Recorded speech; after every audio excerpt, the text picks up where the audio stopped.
I was working at CBS Reports. I had replaced Harry Reasoner at CBS Reports 2 years earlier.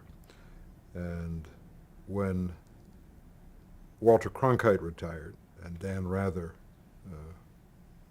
was chosen to replace Walter Cronkite, um, there was a lot of speculation as to who would replace Dan on 60 Minutes. And I heard my name mentioned over a period of time, but no one ever approached me directly. Phil Scheffler, who was soon to become the senior producer, came down one day to have a conversation, but it didn't go beyond that. I read in the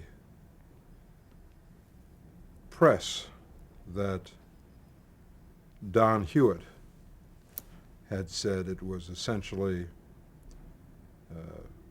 me among a few other candidates, including Connie Chung, I think, at the time. And then I read that Don had said, if there is a better reporter than Ed Bradley, I'd like to know who it is. So I thought I had a pretty good chance at it. And after a while, it became clear that I think that I was a front runner.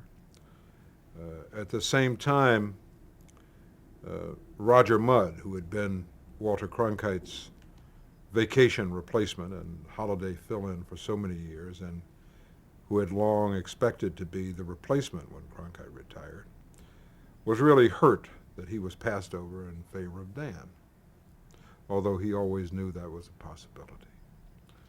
And Bill Leonard at the time said to Roger Mudd that we understand your feelings and we want you to stay at CBS, and we'd like you to take as much time off with pay as needed to decide what it is that you'd like to do.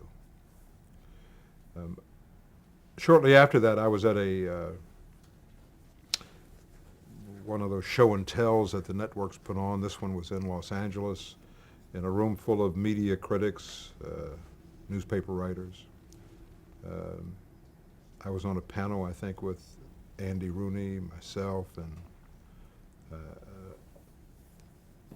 I forget who there was a vice president from CBS who was there, but I forget which one it was. And eventually the question got around to me in 60 Minutes, and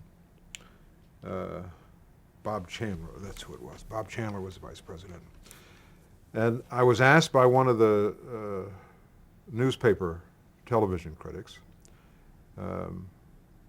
we all hear that you're going to get the 60 Minutes job. What will happen if you don't? And I said, well, I'd like to get the same kind of deal Roger Mudd has. The next day they offered me the job. And I took it with some sense of fear and trepidation, because it had been a very successful broadcast.